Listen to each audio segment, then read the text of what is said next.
अस्सलामुअलैकुम, welcome back. आज हम डिस्कस करेंगे सोशल कॉन्ट्रैक्ट थ्योरी। हमारा एथिक्स में ये लास्ट टॉपिक है। इसमें हम थॉमस हॉब्स की और जॉन रॉल्स, ये दो फिलोसोफर्स हैं, इनके बारे में हम डिस्कस करेंगे, इनके बारे में पढ़ेंगे, देखेंगे कि इन दोनों में क्या डिफरेंस है और किस तरह इनकी थ्योरीज हैं। So let's start with the concept of social contract. Social contract का कॉन्सेप्ट है क्या? ये पॉलिटिकल फिलोसफी में, आपने पॉलिटिकल साइंस में ज़रूर पढ़ा होगा सोशल कॉन्ट्रैक्ट का, जिसमें हमने लॉक को डिस्कस करते हैं वहाँ पे। ठीक है, वहाँ पे लॉक हैं, हॉब्स हैं, एंड आपके पास आते हैं रोसो। ठीक है, ये आपके पास वहाँ पे तीन फिलोसोफर्स हैं जिसको आप डिस्कस करते हैं। ठीक है, तो यहाँ पे हमने सिर्फ हॉब्स को पढ़ना है और रॉल्स को पढ़ना है। रॉल्स हमारे नए फिलोसोफर हैं जो हमने पहले पॉलिटिकल साइंस में नहीं पढ़े। खैर, सोशल कॉन्ट्रैक्ट देखते हैं क्या होता है। ये एक एग्रीमेंट है between the ruled and the rulers. एक एग्रीमेंट के कुछ लोग ऐसे हैं जिनको रूल किया जाता है और कुछ लोग ऐसे होते हैं जो रूलर्स होते हैं। ठीक है, and it defines the rights and duties of each one, rulers की भी और रूल की भी। एक कॉन्ट्रैक्ट है जो कि दो पार्टीज में बनता है, एक रूल पार्टी होती है और एक रूलर पार्टी है। प्रीमियल टाइम में भी individuals were born into an anarchic state of nature. ऐसी स्टेट ऑफ नेचर होती थी जिसमें कोई रूल्स नहीं थे, कोई रेगुलेशंस नहीं थे। वहाँ पे दे वर हैप्पी और unhappy according to a particular version. लोग जो है ना स्टेट ऑफ नेचर में रह रहे थे। तो वहाँ पे कोई लाइक अनार्किक सिचुएशन थी, कोई रूल एंड रेगुलेशंस नहीं थे। बस जो जिस तरह अपनी मर्जी से गुजार रहा था ज़िंदगी, वैसे ही चल रहा था। फिर they exercised some natural reasons, उनको एक्सरसाइज किया and they start to form a society, या फिर मॉडर्न टर्म्स में हम उसकी बात करते हैं तो it's called a government by means of a contract among themselves. In rules, ruler और रूल के बीच में जो कॉन्ट्रैक्ट हुआ एक सोसाइटी में, तो वहाँ पे जो है ना सोशल कॉन्ट्रैक्ट का जन्म हुआ। So it actually goes back to the time of Epicurus. ठीक है, पुराना, बहुत पुराना है। जितनी फिलोसफी ओल्ड है उतना ही कॉन्सेप्ट सोशल कॉन्ट्रैक्ट का पुराना है। इन इट्स रिकग्नाइजेबली मॉडर्न फॉर्म यहाँ पे, क्योंकि like Epicurus was the oldest philosopher. Socrates का भी नाम आता है इसमें, क्योंकि उन्होंने भी इस टर्म को यूज़ किया।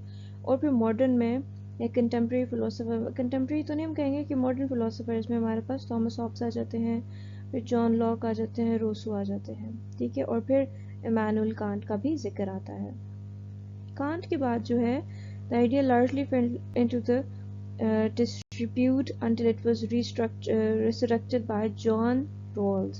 ठीक है, कांट के बाद जॉन रॉल्स ने इसको दोबारा से रिवाइव किया। Is now the heart of the work of a number of modern political philosophers. तो अब आके जो है इसका जो है बड़ा कॉन्सेप्ट रिवाइव हुआ है। ठीक है, so the basic idea seems simple: the agreement of all individuals subject to collectively enforced social arrangements show that those arrangements have some normative property.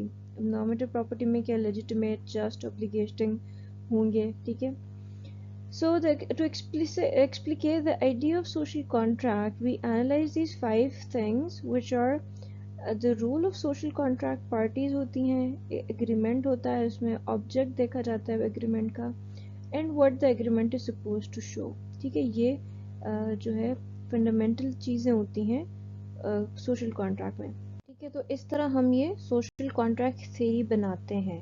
Social contract जो होता है वो इस तरह बनता है। अब हम डिस्कस करेंगे कि थॉमस हॉब्स की जो सोशल कॉन्ट्रैक्ट थ्योरी है वो क्या है। ठीक है, he was a philosopher of 16th century and he lived during the most crucial period of early modern England's history, क्योंकि उस वक़्त में इंग्लिश सिविल वॉर चल रही थी। हॉब्स की ये बुक आई लेवियाथान, जो कि 1651 में ये बुक पब्लिश हुई थी। सो अकॉर्डिंग टू, इसमें उन्होंने बताया कि जो इंडिविजुअल्स की लाइफ्स थी ना in the state of nature, they were solitary, poor, nasty, brutish, and short. So they were living in a state in which self-interest and the absence of rights and contracts prevented the social or society.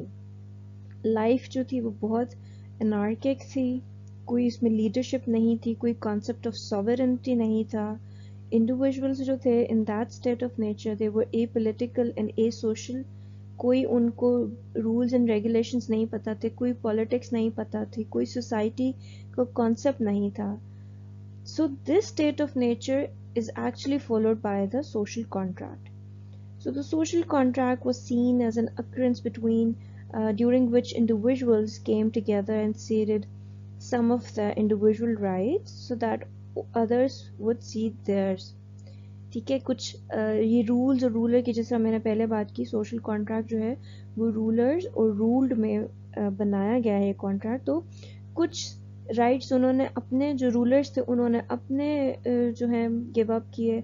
कुछ जो rule लोग थे जिनको rule किया जाना था उन्होंने अपने राइट्स रूलर्स के हवाले कर दिए.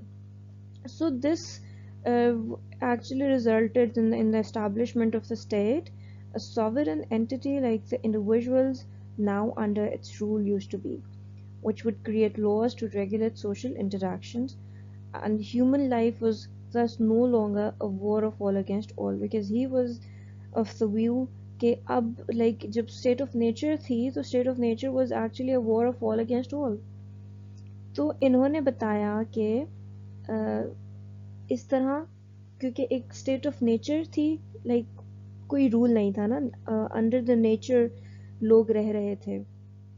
जिस तरह हम बात करें, अगर आपको समझाने के लिए मैं कहूँ तो स्टोन एज की जिस तरह बात थी, लोगों को पता नहीं था किस तरह चीज़ें चलती हैं, सोसाइटी क्या होती है, राइट्स क्या होते हैं.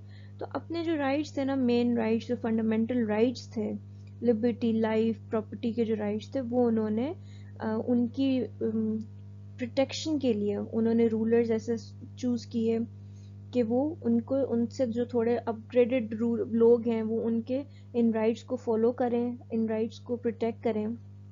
और जो रूल लोग होंगे जिनको या यूं कह लें कि एक पब्लिक है और एक रूलर है, तो पब्लिक ने रूलर्स के हवाले में अपने राइट्स कर दिए ताकि वो सुकून से अपनी ज़िंदगी गुजार सकें, अपने राइट्स की प्रोटेक्शन उन्हें मिल सके, आपस में एक दूसरे से लड़ाई झगड़ा ना करें.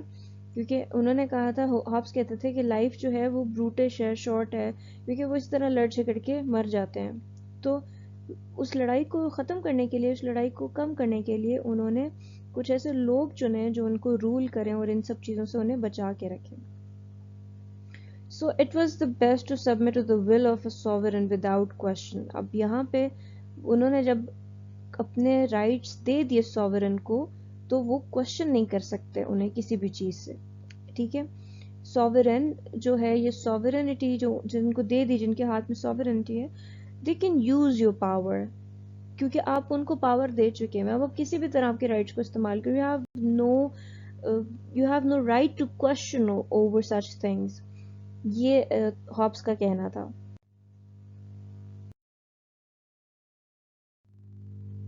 सो आगे फिर वो कहते हैं कि जी man enter into government for safety, अपने राइट्स की सेफ्टी के लिए, अपनी सिक्योरिटी के लिए, प्रोटेक्शन के लिए they enter into government. The main role of government is to protect its citizen.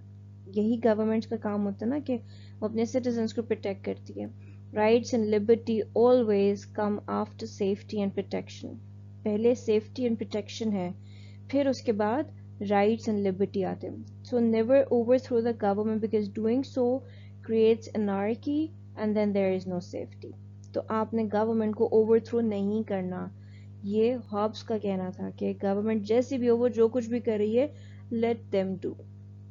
आपने उसको ओवरथ्रो नहीं करना, because if you do this तो फिर वही एनार्किक स्टेट आ जाएगी जिसको आप अवॉइड करने के लिए उस गवर्नमेंट को लेकर आए हैं.